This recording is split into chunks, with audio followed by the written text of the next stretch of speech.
Suge Knight, a name that could send chills down the spine of anyone in the hip-hop world. They was not scared of Suge Knight. They was terrified. Suge didn't just intimidate, he dominated. Known for using fear, violence, and straight-up cruelty, Suge built his empire by any means necessary. Whether it was beating people senseless, forcing them to drink urine, or, as legend had it, hanging them off balconies just to squeeze out a signature, his methods were as ruthless as they come. That, Suge Knight was a cold gangster. Suge was the boogeyman of the music industry, but one person didn't give a damn about who he was or what he did. Slim Shady, Eminem, wasn't intimidated by Suge or anyone else. When threats came, Eminem stood his ground. When I knew Eminem was real, he's like, man. This is when I knew, I'm like, damn, Eminem is a real nigga. These niggas. Because here's the thing about Eminem. He's from Detroit. He's been through it all. He's from Detroit. He's from Detroit, man. He's from 8 Mile, bro. Suge Knight may have been the most feared man in hip-hop, but M was ready for anything. So yeah, of course, M was ready to go. He was ready to go. And that fearless attitude was put to the test on one of the biggest nights in hip-hop. Well, in 1999 at the Source Awards, Suge Knight sent his henchmen, man. In '99, Eminem was making all the noise. His album, the Slim Shady LP, had just dropped, and his single, My Name Is, was on fire. He might have been a rookie in the game, but he was already turning heads. So much so, he was invited to present the Best Live Performer Award to DMX at the Source Awards.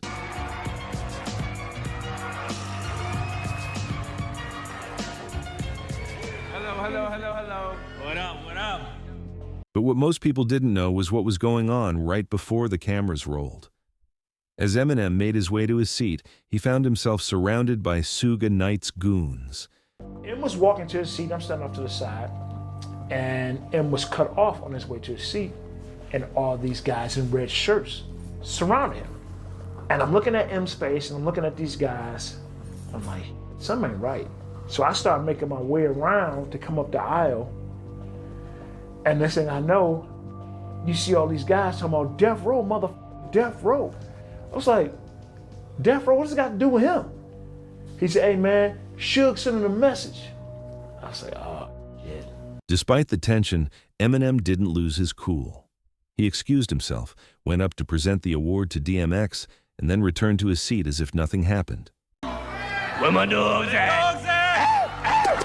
DMX! Why yo? However, Suge's crew wasn't done with M yet. After the event, as M and his security headed out, Suge's guys were still waiting for them outside. After that, we got out of there. We called the limo. This is where it gets up. We called the limo. Death Row is still sitting out there waiting for us. The limo's pulling off as we're coming out. Death Row's behind us.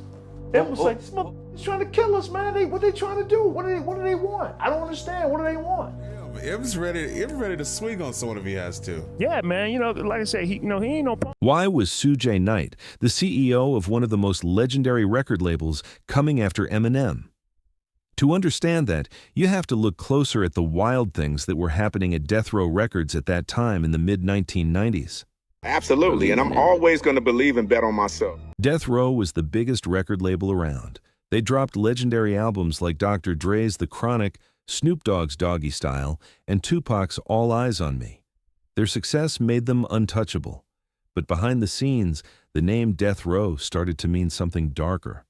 The label became known for fear, intimidation, and control. And at the center of it all was Suge Knight. Suge's tactics weren't just aggressive, they were criminal. Once he forced 2 rappers from the label to strip naked at gunpoint and pistol, whipped them for using the office phones without his permission. If anyone in the label stepped out of line, Suge would drag them into the storeroom and beat them senseless. Staff members would hear screams and crying through the walls, but they knew better than to get involved. They just kept their heads down, pretending nothing was going on. Soon, other artists on the label started following in Suge's footsteps. Violence and chaos became part of the Death Row culture. Dr. Dre wanted no part of it. All he cared about was making music, not getting caught up in the drama. When things got too toxic, Dr. Dre made a bold decision. I don't lead by money. I've never let money lead my life. He walked away from the label, leaving behind his royalties and earnings. For him, the music was worth more than the chaos. What the fuck and who the fuck that? Dre went on to launch his own record label, Aftermath Records. But Suge wasn't happy. Feeling betrayed, Suge wanted to make sure Dre regretted leaving Death Row. He tried everything he could to sabotage Dre's career. At first, Suge didn't need to do much because Aftermath got off to a rocky start. Compared to Death Row's massive hits, Dre's early projects fell flat.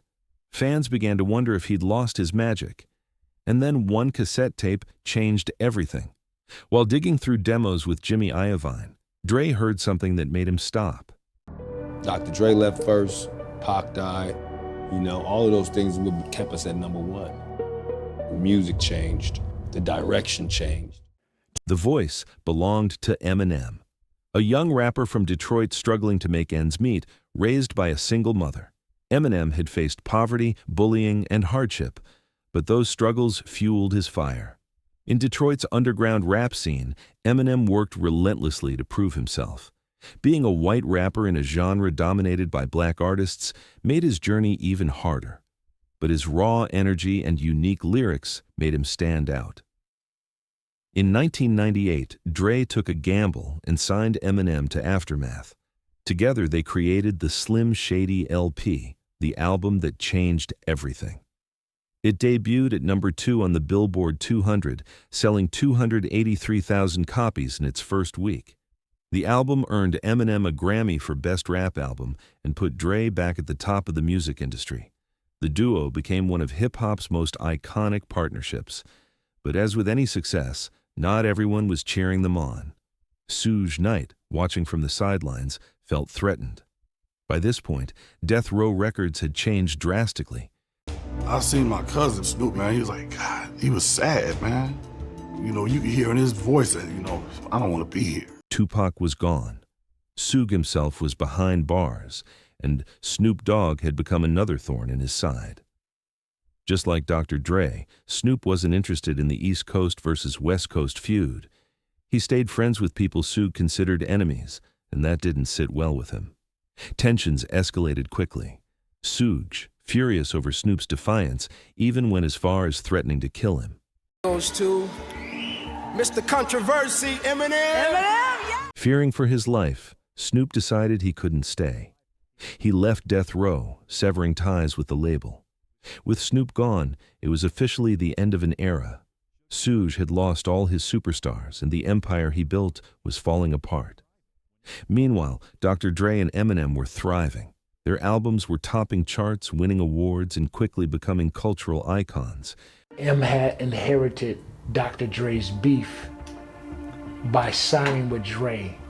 Seeing Eminem rise alongside Dre only fueled Suge's anger. He saw their collaboration as a personal attack and made Eminem his enemy. Eminem, is that what do you think of white rap? If you really from the ghetto and you really doing those things you rapping about and you talking about, I can respect that. Right. But if somebody else writing your rhymes, somebody else, if you telling somebody else's story, that really don't mean nothing. Suge then began to do everything he could to discredit both Dre and Eminem. In a 2002 interview with Howard Stern, Suge took jabs at Eminem's authenticity, questioning whether he was truly from the streets or just a white rapper playing a role. We were all going out. We were supposed to be on vacation and having a good time with our family and kids and wives, and just parlaying, man. As the plane land, they open the door up, and you got Honolulu police standing right there talking about, hey, y'all got to come with us. And it was about 20 officers, man. Say, hey, you guys got to come with us. Death Row Records is here, and they wreaking havoc. But Suge didn't just stop at words. He tried to intimidate Eminem physically. In 1999, Dr. Dre and Snoop Dogg planned a Death Row reunion party in Hawaii. Eminem tagged along. It was supposed to be a laid-back trip with family, kids, and wives. But the moment they landed, things took a turn. Suge is coming! So I'm like, Suge's outside. Suge's outside. Everybody like, he was running, dropping. So Suge came, he had some Mexican niggas. Now we from New York. You ain't never seen a nigga with a tattoo on his forehead. 118th Street crew. I'm like, what the fuck? But that wasn't all. Suge wasn't done. In 2001, at 50 Cent's Indie Club video shoot, he pulled up again, this time with a lot more men. This is when I knew Eminem was real. He's like, I don't give a man. This is when I knew, I'm like, damn, Eminem is a real nigga. These niggas, 50 niggas outside, what's up? And then the nigga Suge just walked away. The Mexican niggas looked kind of confused, like they didn't know what's going on. But Eminem didn't flinch. Instead, he walked right outside to face Suge and his crew.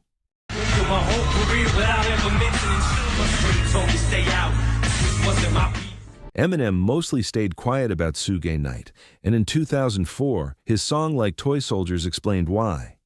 In it, Eminem revealed that Dre had specifically told him to stay out of the feud with Suge, so Eminem had to stay quiet.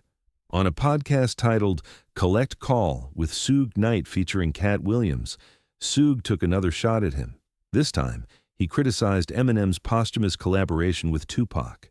Suge said, now calling an album that debuted #1 on the Billboard 200 and went platinum a flop feels like a stretch. Fans were quick to call this out as another attempt by Suge to reignite his old beef with Eminem. But his comment also left others wondering, was there a bit of truth to what he said? In 2003, Eminem reached out to Tupac's mother, Afeni Shakur. He asked for her blessing to produce a posthumous album to honor the late rapper's legacy. She agreed. And in 2004, Eminem released Loyal to the Game. Although the album was commercially successful, its reviews were mixed. Fans of Tupac felt the album lacked his signature raw West Coast energy. Instead, they criticized it for sounding overly polished with modern beats that didn't match Tupac's original style. To some, it felt more like an Eminem project than a true Tupac album. Eminem didn't respond, at least not directly. A few days into 2025, Eminem's leaked diss track about Suge shocked the hip-hop world. In what looked like an Eminem clapback, an unreleased diss track from the mid-2000s leaked. The track, called Smack You, was so ruthless that some fans believe releasing it back then would have put a lot more targets on Eminem's back. Others are already calling it one of the hardest diss tracks ever made. The song took direct shots at Ja Rule and Suge Knight. Eminem mocked Ja Rule's height and criticized his parenting. Then, he turned his attention to Suge Knight, accusing him of killing Tupac and Biggie. Suge, responsible for the deaths of the two greatest rappers to ever grace the face of this planet. The fact that Eminem would have dropped this song and faced off with the most feared man in hip-hop at the time just proves how ready Eminem is to stand his ground any time, any day. The next video I recommend you watch is about the beef between Dr. Dre and Suge Knight. Subscribe to the channel and see you soon.